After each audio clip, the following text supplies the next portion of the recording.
Bom, depois de falar bobagem, vamos falar aqui sobre a incontinência urinária e disfunções sexuais. Eu falei na abertura terapeuta e na chamada não é terapeuta. Falha minha, perdão. Fisioterapeuta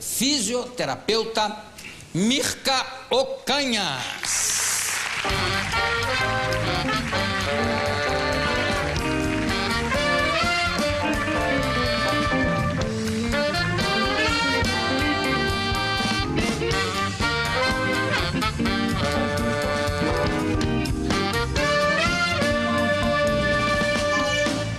Mirka Ocanhas, você tem um nome marcante. Baiana. Você é baiana? Também. Terra do Bira? Mirka, aliás, muita baiana chamada Mirka. Bastante, muita. Tinha uma amiga da minha mãe que chamava Merca. E uma vez jogando biriba com a minha mãe ficou nervosa e chamou ela de Dona Bosca. De Merca, mudou. Agora, Mirka eu já conhecia, na Bahia tem muita Mirka, né? Pouquíssimas. Conheço tanta gente, mas talvez não sejam todas da Bahia. Mas é um nome que durante é engraçado como o nome tem uma coisa de períodos, né? Tem períodos que vários são usados depois. Agora, Ocanhas... Por volta de 20 anos, está usando bastante Mirka. Mirka? É. E vem cá, e Ocanhas? Ocanhas é espanhol do meu marido. Seu marido, família espanhola? Família espanhola. Mas descendente. Nascido na Bahia também? Nascido em São Paulo, não. E você, como é que você veio da Bahia para cá? Pois é, essa é uma história tão longa. Na verdade, eu vim a São Paulo em 1980, eu me formei em 79. Não gostei muito de São Paulo, não gostei muito de paulista. Voltei para Salvador. 6 anos depois, conheci um paulista bem branco. Casei com ele em 10 meses. E voltei para São Paulo. O que é o amor, hein? Aí já viu a cidade com outros olhos. Olha aí. Né? Agora, Osmar, tá bom, você já marcou o seu ponto, já. Você trabalha para fortalecer uma parte, uma musculatura, né? Para evitar, controlar ou resolver o problema que algumas pessoas têm com incontinência urinária. Como é que é? Na verdade, Jô, nós trabalhamos com a reeducação funcional do assoalho pélvico. O assoalho pélvico é uma musculatura, infelizmente, desconhecida da grande maioria da população. E essa musculatura, ela fecha a bacia inferiormente e ela participa de várias funções nossas do dia a dia. Controle do esfíncter urinário, controle do esfíncter anal, na participação da atividade sexual, na manutenção no homem, na ereção. Então, existe, na verdade, uma sustentação e suspensão de todos os órgãos que estão dentro da nossa bacia. Sim. Então, vamos por ordem de importância. Na disfunção sexual, qual é a função do... Bom, na disfunção sexual existem várias funções da musculatura do assoalho pélvico. Na mulher, a participação na contração para chegar ao orgasmo a nível de coito. No homem, uma participação muito pequena, que é a manutenção da ereção.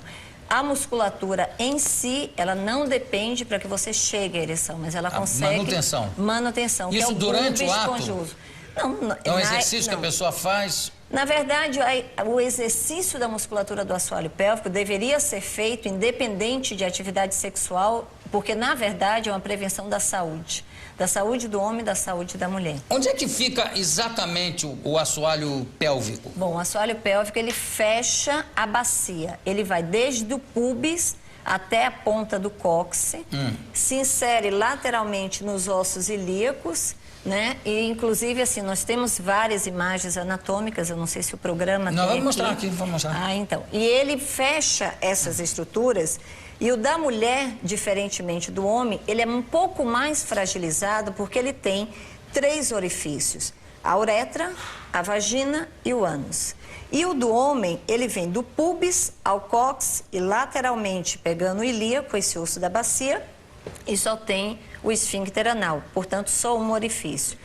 E essa musculatura, muito importante... Mas tem o orifício da uretra também. Sim, mas a uretral, ele não está necessariamente no assoalho pélvico. E essa musculatura, ela tem a grande função de sustentar. Se nós andássemos de 4, como dizem que nós éramos, né, no passado, primitivos, essa musculatura não sofria tanta pressão dos órgãos. Hoje, nós vivemos nessa situação de bipedestação e essa musculatura, então, sofre toda a pressão da musculatura, na verdade, de toda a musculatura abdominal e dos órgãos dentro dela. E também do próprio peso, né, da anatomia. Principalmente do peso das pessoas... Afeta a coluna, você ia falar das pessoas gordas. Não, das pessoas que engordam um pouquinho. Você ia falar, mas eu te dou o troco já. Tá bom. Não, que eu conheço muito magro com problema de coluna. Não, né? eu conheço muito magro com problema de assoalho pélvico. Isso, assoalho pélvico, o nome já é uma coisa, né? Assoalho me lembra sinteco, coisas eróticas. Chão. Vamos ver as fotos aqui. Assoalho pélvico masculino. Então, explica um pouquinho. Você tem um pointer, João? Eu tenho, sim. Eu tenho um pointer aqui. Tá aqui. Deixa eu ver se ele... Tá perfeito. Olha que pointer bom. Cadê o... Isso. Olha que beleza. Tá aqui. Então, ali é o pubis, aqui é o cóccix. Vai devagar que eu ainda tô no pubis. Aí, pubis. Pubis, aqui é o sacro e terminando com o cóccix. Essa musculatura... O cóccix, cadê o cóccix? Aqui a pontinha, tá? Esse osso sacro termina com o osso cóccix. Essa musculatura, ela fecha toda a estrutura da bacia, gente, aqui embaixo. Tudo que tá em vermelho ali... Em vermelho é músculo. Porque a fotografia, imaginem aí uma picanha de churrascaria enorme, né? Que envolve tudo aquilo, tudo que é vermelho é um músculo do assoalho. É o músculo do assoalho. E observe aqui a presença do ânus. Aqui, ó, aqui é o reto e aqui você tem o ânus, porque esse é o masculino. E aqui passa então a uretra masculina, sim, que segue, né, que ela é mais longa, diferente da mulher, no pênis, que aqui não dá pra gente observar. Me explica uma coisa. Do ânus ao cóccix. O que é esse espaço que tem aí? Onde é que ficaria na anatomia? Totalmente preenchido pela musculatura do assoalho pélvico. Inclusive, um músculo muito importante conhecido como coccígeo. Como é? Parece coccígeo, de cox. Parece nome de jogador húngaro, né? Coccígeo. Pode ser, coccígeo. E nós temos aqui, Jô, um músculo muito importante no assoalho pélvico que chama pubococcígeo, que vai do pubis ao cóccix. Então, peraí, para ficar bem claro é o seguinte, o assoalho pélvico é formado por vários músculos. Vários músculos, vários. E dentre eles, o mais importante é o pubococcígeo, que é formado, na verdade, por 2 feixes de músculos. Agora, participa ainda desse fechamento, esse músculo que você observou aqui, uma distância meio vazia, né? Que nós pensaríamos que não tem nenhuma estrutura, mas ela é justamente a estrutura da musculatura coccígea, que pega do cóccix e vem até o pubis. Agora, dali do cóccix até o reto... O reto. Que aqui na você só tá fotografia... vendo músculos. Mas digo o seguinte, qual é o espaço que tem ali? São o quê? Você preenchido. Do cóccix ao ânus, vamos dizer o quê? São 5, 6 centímetros? Varia um pouco de anatomia, mas por volta... Não, eu estou perguntando que aqui dá a impressão de ser muito, né? E não não, é porque aí realmente dá a impressão de ser muito, porque é uma distorção da imagem, né? Você vê Exato. Inclusive está muito fina. Isso, não é tão grande assim, não. Não, porque eu fiquei procurando, sabe, no meu organismo eu estou faltando músculo aí, tô sem assoalho. Vamos em frente. Pode passar. Aqui você já tendo uma visão do homem, tá? Seria numa posição como se fosse a posição ginecológica, né? A litotômica. E aqui você vê o ânus, dando volta no ânus, você tem o músculo esfíncter do ânus. Quer dizer, nesse corte, dá para se entender melhor o negócio do assoalho pélvico, né? Dá muito melhor.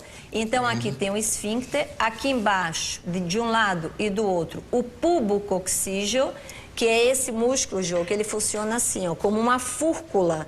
Você tá vendo aqui, ó, ele passa, dá a volta no ânus e vai lá para cima, para a região do pubis. E ainda outros músculos de participação. Põe a luzinha na região do pubis aí.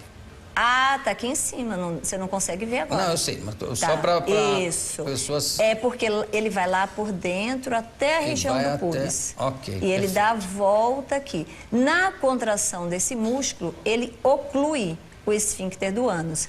Ele, juntamente com essa musculatura do esfíncter do ânus, é quem faz com que você mantenha a continência anal.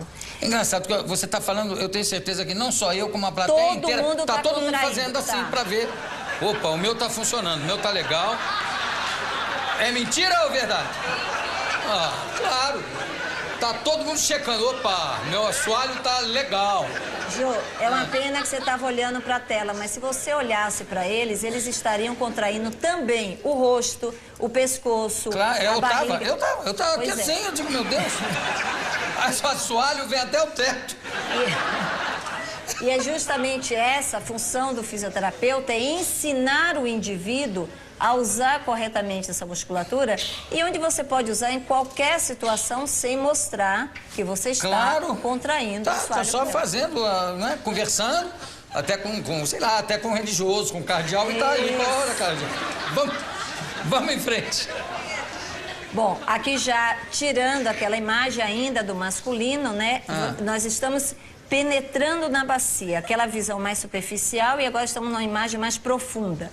Certo. E aqui eu falei para você, o bulbo coxígeo, ele funciona como uma fúrcula dando a volta no ânus e na uretra masculina.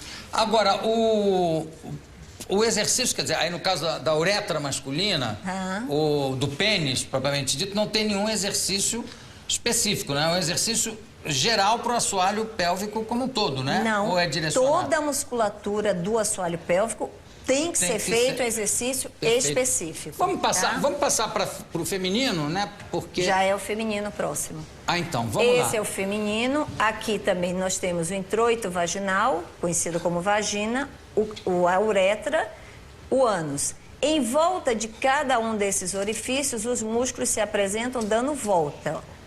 E envolvem mesmo, né? Envolve para fechar. E eu quero que você observe bem essa disposição em 8, que mais tarde nós falaremos um pouco sobre o exercício. Bom, então eu acho que aqui essa parte já tá bom, já tá bem explicado. Vamos falar do exercício, né? Que é uma parte talvez bem mais interessante. Primeiro, especificamente, por exemplo, a pessoa que faz, a gente escuta muito falar nisso, que a pessoa fez uma cirurgia de próstata. Isso. E ficou com incontinência urinária. Perfeito. Esse exercício resolve esse problema? Bom, Jô, não só o exercício, mas na verdade é um conjunto de técnicas onde a fisioterapia trata a incontinência pós-prostatectomia radical. Por exemplo? Eletroestimulação, biofeedback, modificação comportamental e exercício. Biofeedback, o que seria? Biofeedback, na verdade, é um professor, é um equipamento que te ensina a identificar a musculatura do assoalho pélvico e, consequentemente, a do abdômen, se eu não quero que ela participe. E com ela associada a uma tela de computador, a gente faz um programa de jogos ou gráfico. Sim. E você sabe se você está, de fato, contraindo, porque eu coloco um sensor para você saber se está certo a força. Não só saber se está certo, mas também saber a intensidade da tua força, que é muito importante. E os exercícios? Você pode demonstrar? Podemos demonstrar. Eu trouxe algum equipamento e eu gostaria que tivesse um modelo. Alex, traz o equipamento, por favor. Nós poderíamos falar, Jô, que esses exercícios de assoalho pélvico, juntamente com a eletroestimulação e o biofeedback, na verdade, Você se prontifica? Eu preferia usar o assoalho do Alex, por exemplo. Na verdade... Geralmente é o Derico que se assoalha. Não, na verdade é só uma demonstração, porque esses exercícios, é importante até que as pessoas que estão em casa entendam que se fizer preventivamente, mulheres e homens, principalmente as mulheres, elas podem evitar uma possível incontinência urinária. O períneo tem uma função? Então, o períneo faz parte do assoalho pélvico e é a parte superficial que você tem, é mais superficial da musculatura do assoalho. Agora, falando, quer dizer, sem brincadeira, eu preferia que alguém fizesse, para eu poder observar também. Alex, você se incomoda de fazer? Mas não, é só deitar. Derico, vem você pelo seguinte, você está com fone no bolso, não sei o quê, bababá. É só Você deitar pode- e colocar as duas pernas dobradas. Eu vou explicando. Tem uma bola azul também que eu trouxe. Tem outra bola lá, Alex. Uma pequena. Você escapou dessa, hein? Não, essa é para sentar. Eu percebi. Não, eu percebi que era para sentar. Porque E pelo vai dar tamanho pelo tamanho. e pelo assoalho que a gente está tratando. É, mas nós já tivemos pacientes que pegou essa bola. Não, aqui, por gentileza, dele. Você deita com o pé do lado de fora e as duas pernas dobradas, por E gentileza. põe o assoalho no assoalho. Isso. Coloque os braços ao lado do seu corpo, por favor. Então, nós orientamos, Jô, na verdade, o paciente... sim. Que primeiro ele saiba identificar a musculatura. Porque, assim, nós brincamos um pouco, que todo mundo está tentando fazer, mas se nós pensarmos numa senhora que já teve a queda de bexiga ou de útero, porque realmente... Queda onde? Aonde A caiu? bexiga cai, pode cair. Aonde que cai a bexiga? Ela cai do No seu chão? ponto de sustentação. Não, não chega a cair no chão. Medo, a pessoa vai passando. Cadê? Foi a minha bexiga. A pessoa sente quando tem a queda? Jô, infelizmente, não só sente, como sente um volume no introito vaginal. É muito comum as pacientes elas falarem pra gente que ela tem a sensação, doutora, tem uma bola no meio na minha vagina, porque a bexiga pode exteriorizar, Isso o útero pode exteriorizar, Isso na verdade... com que idade pode acontecer? Jô, isso assim, Não tem na idade. maioria das vezes são mulheres pós-menopausadas, mas nós temos relatos de mulheres até jovens que já tiveram por N fatores a chamada queda de órgãos, ou distopias ou prolapsos. Isso com homem acontece também? Não, com homens é muito mais difícil porque o assoalho é muito mais resistente. Mas, por exemplo, caiu a bexiga, tem como ela voltar Sim, para o lugar? não. Aí já entra a área ginecológica, uroginecológica. E cirurgia também, Não, que é a cirurgia. Então, para isso, o paciente tem que procurar um médico, daí, se tem indicação para a fisioterapia, ela vai para a fisioterapia. Se não tem, ela vai para a cirurgia. Somente a cirurgia realmente pode, em determinadas situações, recolocar a no bexiga, ou útero, ou qualquer coisa. Mas vamos lá. Então, assim, o grande risco é a pessoa que está nos ouvindo tentar fazer em casa e, ao invés de contrair, expulsar o órgão, porque é o maior risco que nós temos. Mas É. expulsar, no caso, o homem também? Não, a mulher. Ah, bom, A então, mulher. Derico, não vai fazer uma expulsão aí vira pum. Mas Atenção. a perda de pum é uma patologia que é a incontinência de flatos, muito comum nos pacientes que têm a fraqueza da assoalho pélvico. A flatulência, é isso? A flatulência não, perda a de pum? incontinência de flatos. Punzal, a incontinência Isso. punzal. Pode ser. Eu pensei que aquilo era apenas uma coisa de educação, não é? Infelizmente, é uma patologia. A incontinência fecal, E eu sempre reclamando do Bira. urinária e de flatos. Bom, aí? nós colocamos uma bola, pode ser uma almofada, um travesseiro, para que a pessoa não faça muita força com o adutor da coxa, porque o mais comum é achar que tem que realmente apertar a perna, não é isso. Ah, mas a pessoa não sente que em volta do Não, é muito- ânus, do reto, não sente quando aperta a coxa que não está apertando nada lá? É difícil sentir, Jô. Nossa. É difícil. Você, às vezes, em tratamento, a gente leva um certo período de tempo para que a pessoa consiga entender o funcionamento do seu próprio corpo. Que engraçado. Então, ela contrai, a pessoa contrai o ânus.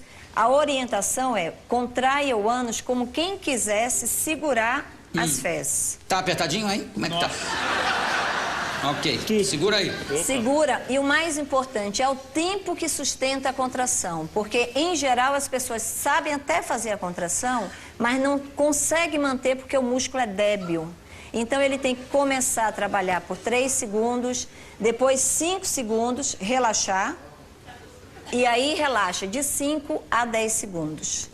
Feito isso, identificado, eu não tenho aí nessa situação um peso contra a bexiga do paciente, caso ele tivesse incontinência pós-prostatectomia radical. Senta aí, por favor, Derico. Depois, numa posição sentada, eu já tenho uma carga sobre o assoalho e a bexiga, por sua vez, também está sobre o assoalho. A gente pede a mesma contração. Ele faz a contração como quem quisesse segura, tem que segurar. Mais difícil. É o mais difícil. É difícil, você está tentando segurar e É não o mais consegue. difícil. Não, eu seguro, mas por exemplo, estou segurando agora. Não, vocês estão tô brincando, é segurando. difícil mesmo. Mas de jeito deitado é mais A reação Segura e conta até 10 para ver se não A consegue. reação de sorrir é muito comum, mas a situação da patologia é muito triste. E aí, depois de sentado com a carga, a gente passa para a posição em pé. E, licença. Aí e nós, pula em cima da esfera, né? Eu acho que eu já vi em esse pé, exercício. nós mantemos a contração também, porque aqui é o dia a dia do indivíduo. E é quando o paciente sente assim a maior tristeza por estar incontinente, porque ele pode, nessa situação, os homens perder urina continuamente. E aí é quando ele realmente tem que fazer a contração. É porque são atos tão naturais, né? que nós não percebemos. Depois, pode sentar, por favor? Aliás, o mais difícil da fisioterapia, em qualquer área, é exatamente porque ela reensina você a fazer o que você já nasceu sabendo. Pois né? é. E às vezes você não consegue, você reensina, mas você não consegue reproduzir tão bem quanto quando você fazia antes. E principalmente, Jô, no caso da prostatectomia radical, há uma lesão nervosa. Exato. E o nervo leva uma média de 1 mês para crescer 1,5 centímetro pós-cirurgia.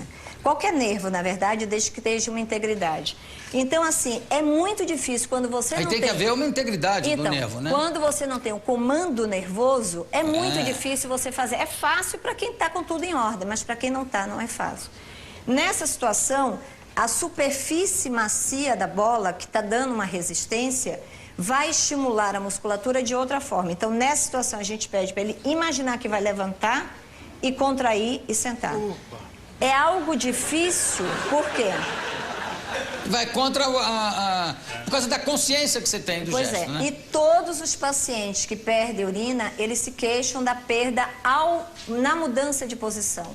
Na maioria das vezes, quando vão levantar, é o momento que perde. Ô, Mirka, senta aqui, porque o nosso tempo já está estourado, mas não faz mal, porque é um assunto, eu acho que é um assunto de utilidade pública, pelo fato de inúmeras pessoas necessitarem desse tipo de exercício, pessoas que nem sabem que às vezes podem corrigir uma incontinência através de uma fisioterapia. Não quer dizer que isso seja o mapa da mina, nem um curso de milagre. Absoluto, né? em absoluto. Agora, para terminar, eu gostaria de ler aqui uma coisa que eu fiquei impressionado, que é o teste para saber a quantidade de urina que o paciente está perdendo. Põe um absorvente na pessoa, né? Como é que é? Eu trouxe até alguns absorventes, Jô, porque é assim. O paciente chega lá, na maioria das vezes, você quando perde urina, você quer omitir a perda. Então, a primeira atitude é essa: eu não bebo água. Eu vou pedir para a gente passar pelos absorventes para você só contar a história. E aí, ele não bebe para não ter urina na bexiga e não urinar. Então, eu preciso saber quanto você perde urina. Claro. Então, eu faço um teste. Eu te dou 3 copos de água, normais, né? Dá mais ou menos 500 ml. Você fica sentado por 1 hora. Eu peso o absorvente antes. Depois, eu te dou o absorvente na balança de precisão. Você bebe água, fica 1 hora sentado. Te coloco numa esteira para você caminhar meia hora, subir 20 degraus, descer 20 degraus, sentar, levantar, abaixar, correr 1 minuto no lugar, lavar a mão em água fria e tossir 10 vezes. Aí, tossir o quê? Tossir por 10 vezes. Isso é um teste padronizado pela Sociedade Internacional de Continência. Aí eu tiro o absorvente, peso e ele vai me dar em gramas o quanto você perde. Só para você ter ideia, tem paciente que chega na nossa clínica ou no nosso serviço dizendo que perde 1 colher de sopa. Você coloca um absorvente, ele perde 600 gramas de urina. Olha, agora, você faz esse exercício todo com pacientes com que média de idade? Olha, por incrível, você vai ficar surpreso se eu te disser que a maioria das mulheres jovens que frequentam o nosso serviço são atletas. Porque as atletas têm uma predisposição, principalmente as corredoras, à perda por fraqueza do assoalho. Não, mas aí tudo bem, são pessoas atletas, tá? Mas diga um homem ou uma mulher... Homens, como o CA de próstata hoje está sendo muito investigado e diagnosticado precocemente, a média está de 50 a 55 anos. E mulheres com incontinência, o maior número que nos procura são as pós-prostatectomizadas por volta de 55 a 60 anos de idade. Mas você pega, por exemplo, um paciente, sei lá, de 80 anos, ou 75, você faz ele ficar meia hora na esteira, sobe e desce, e tosse 10 vezes e ele sobrevive dia todo esse Sim. exercício. É? Depende da integridade dele. Se ele tiver condições, ele vai. Se não tiver, nós entendemos e tentamos conhecer ele no chamado PED teste de 24 horas. Eu dou, ele leva para casa, pesamos, guardamos em geladeira, em sacos individuais e no final de 24 horas você pesa. Agora, veja como a mente humana né, elabora defesas e ataques contra a própria pessoa, porque vai o paciente, procura a Mirka, porque está com problema de incontinência, e ele quer driblar, ele quer fingir que não é.